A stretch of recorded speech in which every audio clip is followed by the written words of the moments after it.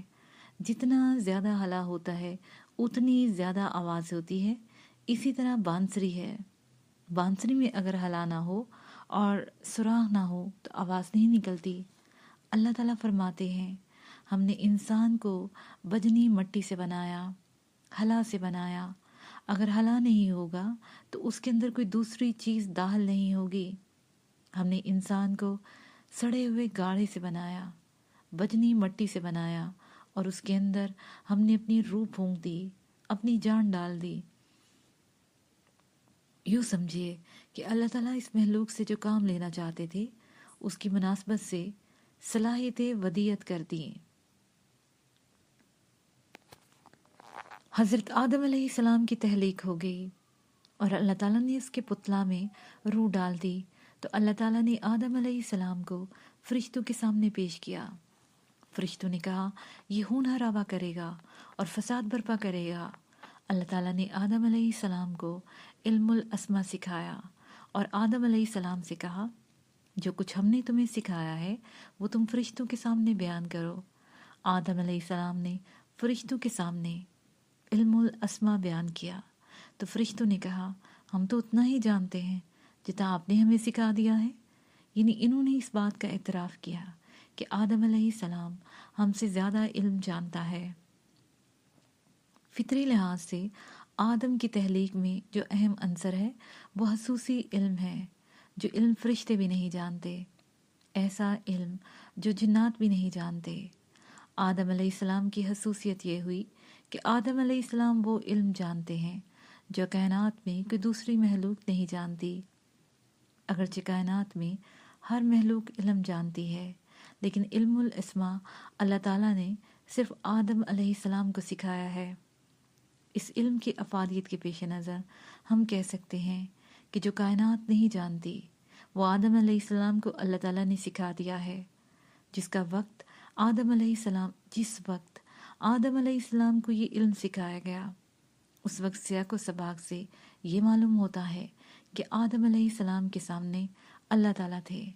یعنی آدم علیہ السلام نے اللہ کو دیکھا اور اللہ تعالیٰ کی دی ہوئی تعلیمات کو قبول کیا اور اللہ تعالیٰ کے سکھائے ہوئے علم کو سیکھا۔ ہمارے فرشتے بھی موجود تھے، وہاں فرشتے بھی موجود تھے۔ میں یہ عرض کرنا چاہتا ہوں کہ آدم علیہ السلام نے فرشتوں کو بھی دیکھا۔ تیسری بات یہ ہے کہ جب فرشتوں نے آدم علیہ السلام کو سجدہ کیا اور ابلیس نے آدم کو سجدہ نہیں کیا تو اس وقت آدم علیہ السلام کے سامنے جنات بھی تھے۔ یعنی آدم علیہ السلام نے جنات کو بھی دیکھا۔ طلبہ اور طالبات، آدم علیہ السلام نے اللہ تعالیٰ کو بھی دیکھا اور آدم علیہ السلام نے فرشتوں کو بھی دیکھا۔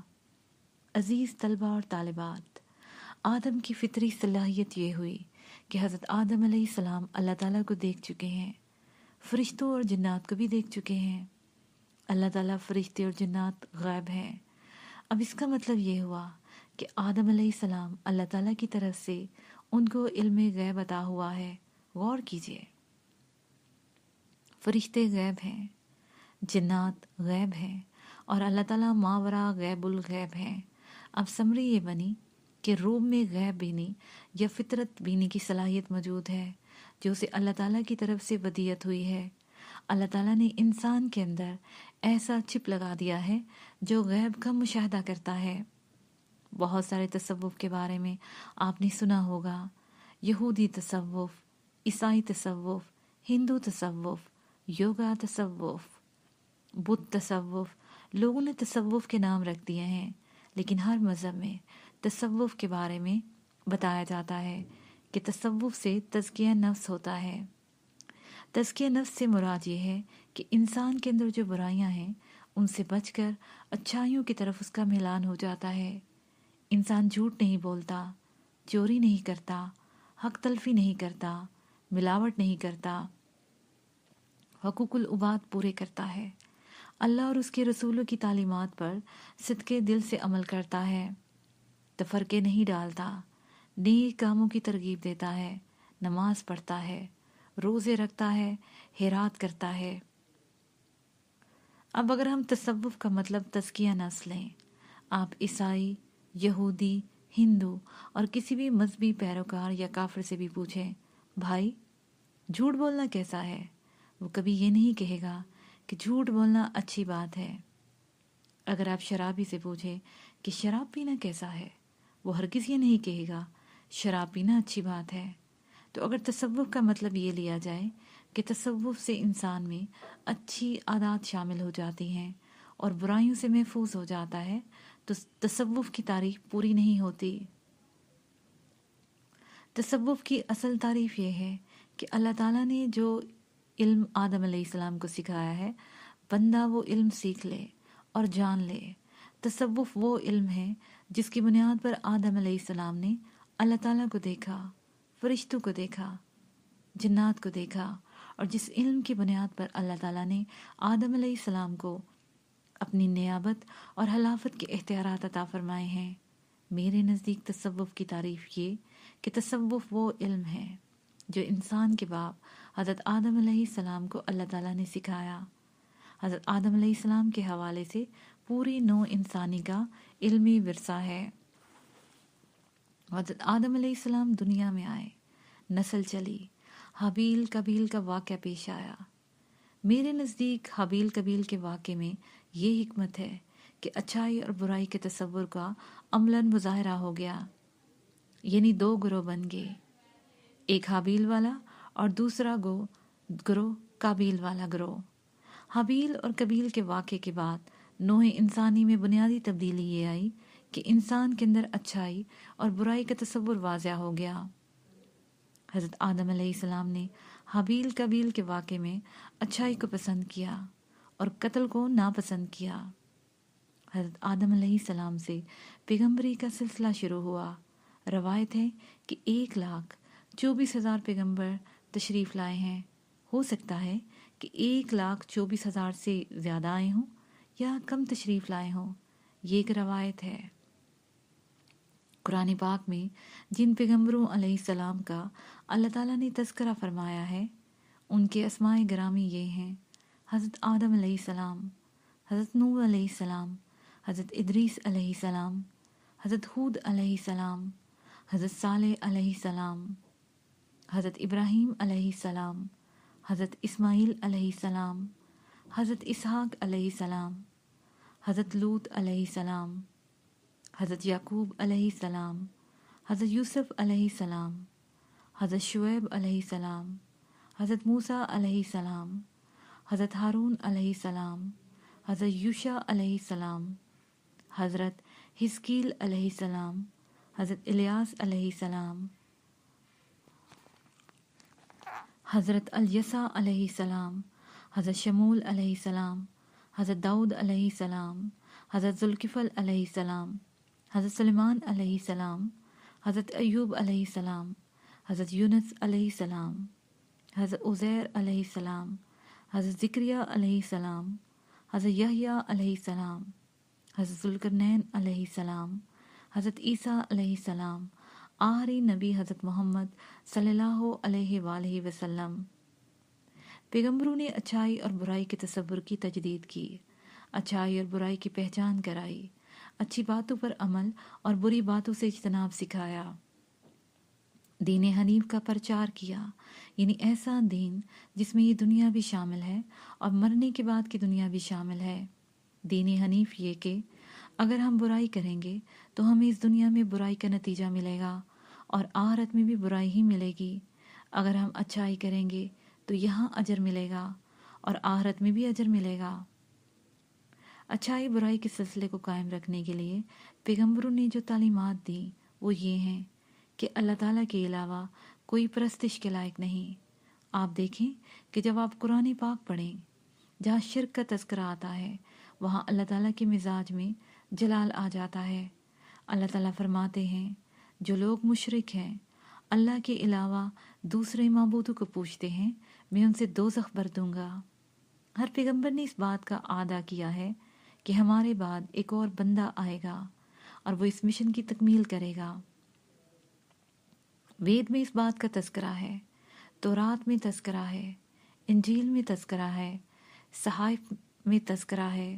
حضرت عیسیٰ علیہ السلام نے بھی اس بات کی بشارت دی ہے کہ نجات دہندہ آئے گا، فارکلیت آئے گا اور آخری نبی حضور صلی اللہ علیہ وآلہ وسلم تشریف لے آئے۔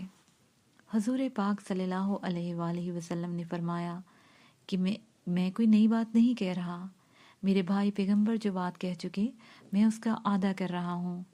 حضور صلی اللہ علیہ وآلہ وسلم نے فرمایا، شرک نہ کرو، اللہ وحدہ لا شریک ہے، اس کی ہی پرستش کرو اور معاشرتی قوانین پر عمل کرو، زمین پر فساد برپا نہ کرو، حق تلفی نہ کرو۔ خطبہ حجت الوداع میں پوری تفصیل بیان فرما دی ہے۔ جتنے معاشرتی قوانین ہیں ان میں کہیں بھی اللہ تعالیٰ کا کوئی فائدہ نظر نہیں آتا۔ مثلا اگر اللہ تعالیٰ یہ چاہتے ہیں کہ جھوٹ نہ بولو تو اس میں اللہ کا کیا فائدہ ہے؟ اللہ تعالیٰ قحط ہیں، اللہ تعالیٰ کہتے ہیں چوری نہ کرو تو اس میں اللہ تعالیٰ کا کوئی بینیفٹ نہیں ہے۔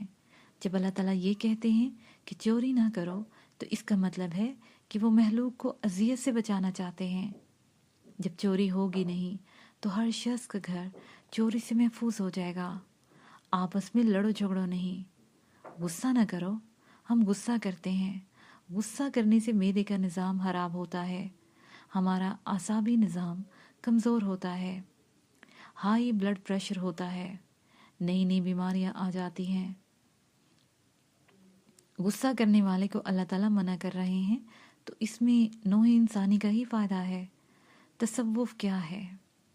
تصوف کے بارے میں نے جتنا مطالعہ کیا ہے یا جو کچھ میرے مرشد کریم حضور قلندر بابا اولیاء رحم اللہ نے مجھے علم منتقل ہوا ہے، اس کا لب لباب یہ ہے کہ کوئی آدمی اللہ سے کتنا واقف ہے، بندہ اللہ سے جتنا واقف ہے اسی اعتبار سے وہ صوفی ہے۔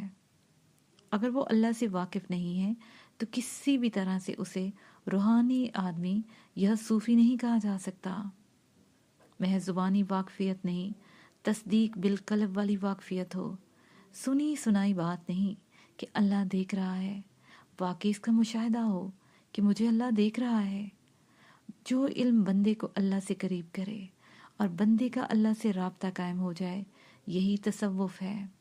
اللہ تعالیٰ فرماتے ہیں کہ کسی بندے کو یہ طاقت نہیں ہے کہ وہ اللہ سے ہم کلام ہو سکے، لیکن وحی کے ذریعے، پردے کے پیچھے سے یا کسی قاصد کے ذریعے، اور اس کے علاوہ جس طرح اللہ چاہے بشر اللہ سے ہم کلام ہو سکتا ہے، وحی کے ذریعے سے۔ اس میں عورت اور مرد کی کوئی تخصیص نہیں ہے۔ نبوت اور رسالت بالکل الگ ہے۔ نبیوں کو اللہ تعالیٰ منتخب کرتے ہیں، وہی عورتوں پر بھی آئی ہے، فرشتے عورتوں کے پاس بھی آئے ہیں۔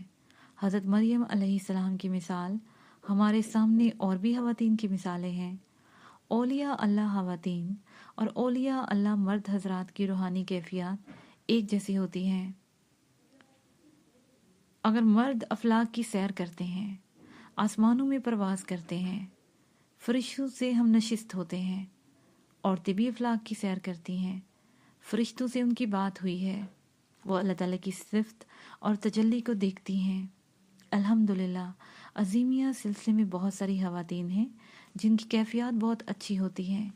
کئی دفعہ ایسا محسوس ہوتا ہے کہ مرد بہت آگے ہیں اور عورتیں بہت پیچھے ہیں، اور کبھی یہ ہوتا ہے کہ خواتین کی روحانی کیفیات مردوں سے اچھی ہوتی ہیں۔